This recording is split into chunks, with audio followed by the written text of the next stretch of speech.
Okay guys, a little breezy here today. I'm going to do a little show and tell here. In case you're wondering how I'm going to do this straight axle system and how I plan on having this car done in, March, April, May, 3 months. Here's how it's all going to start.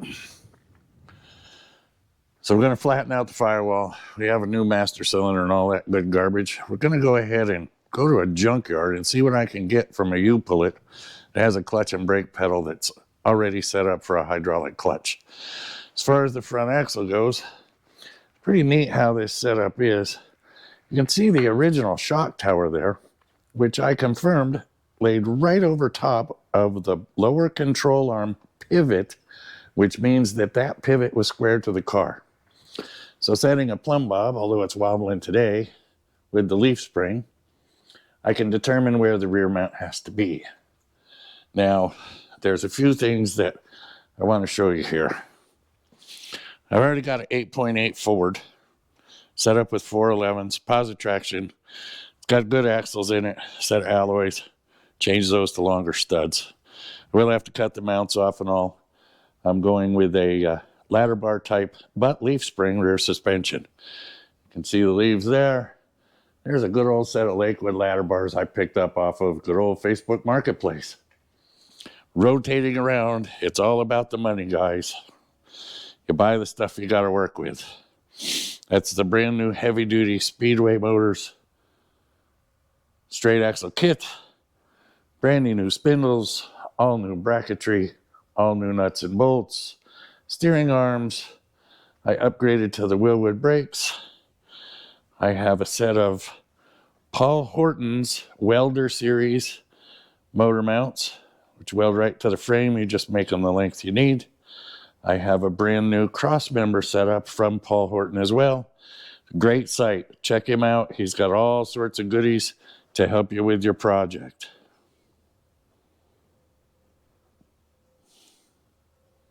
Now, originally, out here on my homemade sawmill from an old riding mower is a straight axle out of a 1963 Dodge pick-em-up truck. Now, this was originally my plan, and it would work and it would fit, but everything is from 1963. So by the time I bought new tie rod ends, new drag links, all new steering assemblies, put new bushings in the spring and all, and had to upgrade the disc brakes, it was more than the Speedway Motors kit. For some reason, disc brake conversions for a Dodge are almost $1,000, whereas you can get them for a Ford or a Chevy for about $500. This is what I had found. This is what I bought. That was a mistake. I don't know how much of this I want to show you, but this is just one of my tool rooms. Oop, you weren't supposed to see that yet. Some of you guys wonder, well, because there's stuff everywhere.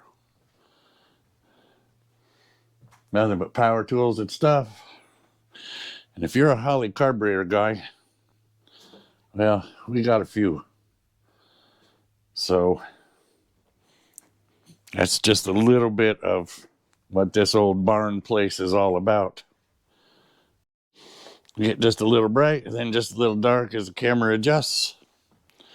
Here's a few other goodies hiding in here from leftovers, and brand new radiator, aluminum with fans, bunch of gauges and stuff.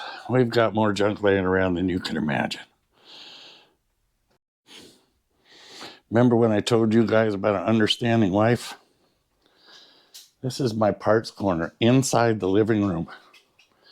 These are all parts for that little hot rod outside that she allows me to keep inside so that humidity and all doesn't get to them. There is a brand new set of NKB heads. Need to check out Skip White. Dog seems to want to get in the picture. And a whole bunch of other goodies that I won't go through the whole list, but new taillight assemblies, all sorts of stuff. The dogs are, now all of a sudden, I'm popular. The other question I get is, how do you live off grid? Well, there's the way. Well, I kind of do it a little different than a lot of people.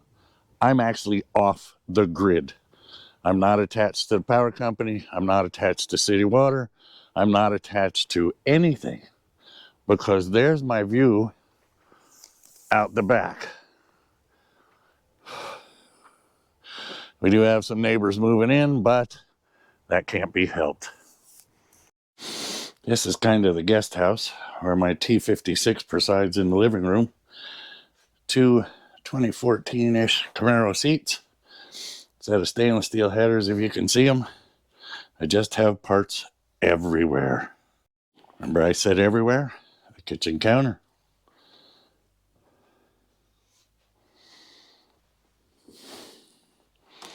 More.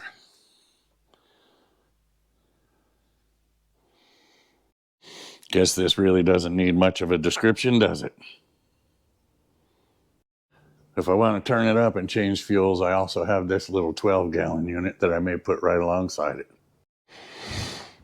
Okay, guys, I'm not going to go into a whole bunch of detail. I hope the wind isn't too bad. But if you notice the towers, these are the shock towers for the old shocks. They lined up directly, as I said before, right over top of the center of the lower control arm at the pivot, which, if you recall from the last video, was right here. So they are directly in line with the center of it. So I dropped a plumb bob down there, and of course my axle will center right on the alignment pin there. And then you set the spring in line with it. Of course the wind is blowing, so it's not going to be real accurate today. And of course I can't weld it because the wind is blowing 12, so there's no MIGing going on or anything today. And then you just line it up or clean it up and hit that puppy with a little bit of molten metal. You can see a whole bunch of videos on how to do this the correct way by a whole bunch of different guys in X dimensions and everything else. I checked the X dimension of the car, and whoever cut this thing up actually did a really good job. It's within an eighth.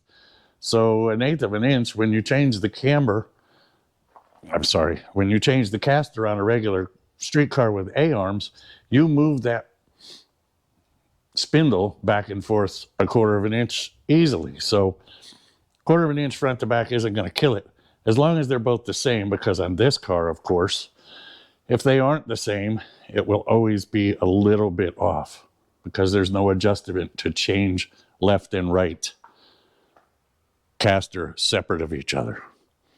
That's all I got for here. Hope maybe it gives you an idea. If you want to learn how to do this the right way, look at some of the other videos by guys that actually do this stuff for a living. I've done a lot of front end and brakes. I was actually certified years ago by NAISE, which is now ASE. And I kind of have the basics still in the memory banks. From there, if you want to put some bad comments, go ahead. I'm going to do it this way anyway. One other thing as I'm thinking about it, I would easily put the axle on both springs, go ahead and jack it up in the center, and that way I could set it that way.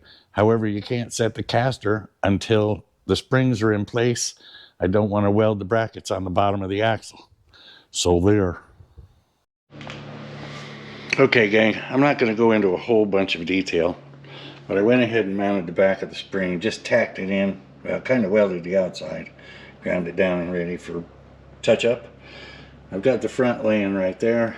I've measured from here back to here, both sides. I used my shock point, as I said, and ran my plumb bob to the front of the bolt, an eighth of an inch away. Now I'm getting ready to do the exact same to the other side.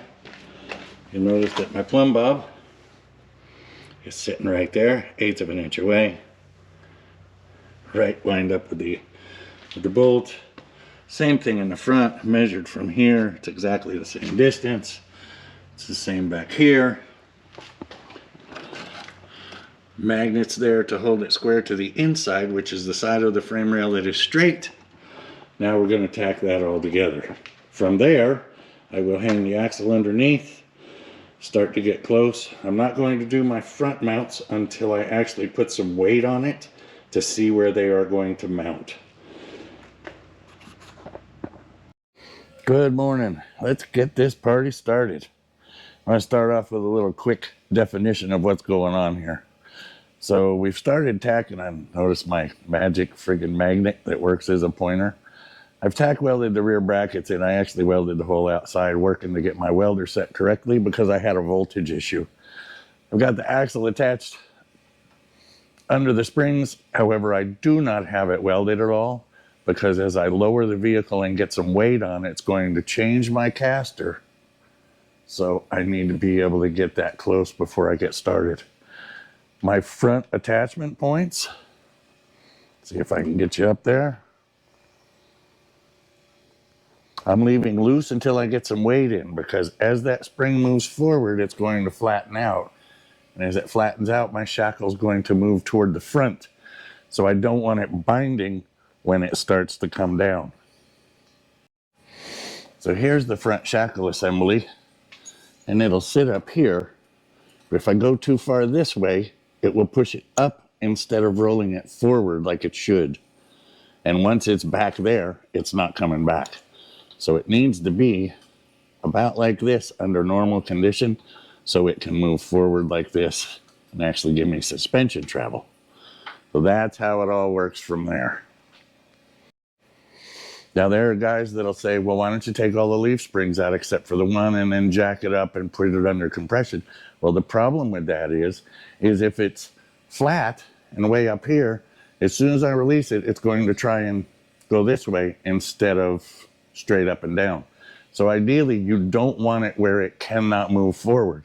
If you go past that point, I moved the camera up for a little better angle. So back to where I was. If I take all the springs out, I prep this under compression, this is going to move forward. As I release it, it's going to move back again. If it doesn't end up with weight on it straight up and down, it doesn't have travel both ways. I have to be very concerned with the way it goes backwards because if it goes back too far, it will bind against the frame like this and not roll forward like it should. We don't want it doing that. So ideally, under load with the motor and transmission in, we want that straight up and down so that it can move both ways. If anything, we want it just a hair forward so that it always moves this way. If it goes too far back this way, it will cause a problem. So travel is a big issue. You got to be careful with that. Now, as far as caster goes, once again, as this moves up, it's going to move forward, which is going to change my angle of the axle. If it moves too much, it won't steer well. You want between 5 and 7 degrees of caster so that it will track straight. It's kind of like the forks on your bicycle leaning forward so it wouldn't over center itself and flop. That's about all I'm going to go into here. I'm going to get some welding done, some adjusting done. I'll probably start mocking up the empty block and the T56 I have to try and at least get some weight in the front close. If nothing else, I'll put a 55-gallon drum full of water in the front just to try and load her down a little bit. We'll catch you after a while. All right, guys, just want to show you a little of the stuff that I do work on when I'm not working on my own stuff. This is a 1956 Crown Victoria.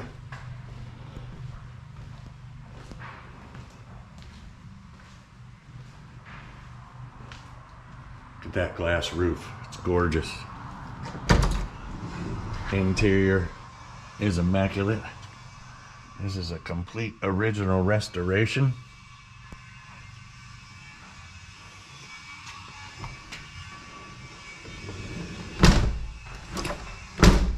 Still closes like new with new rubber. It is truly this clean.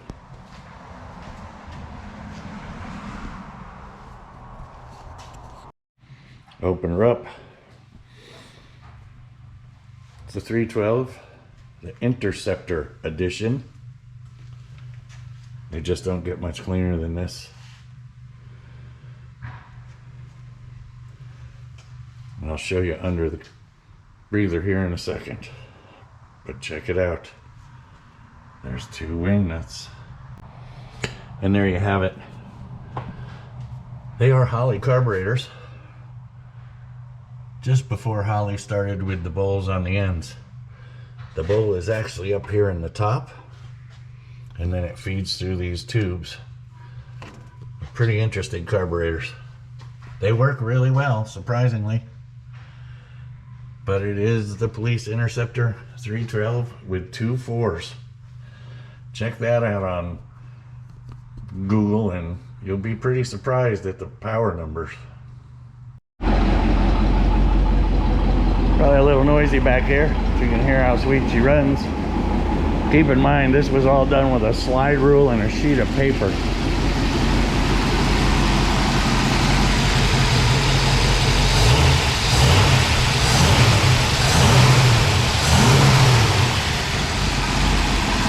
Just as smooth as anything out there.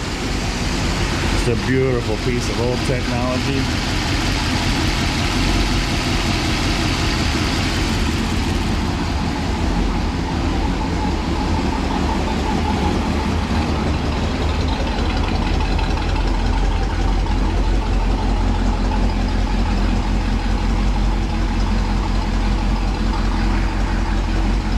And you can probably see it still makes water out the exhaust, which is pretty much optimum combustion from 1956.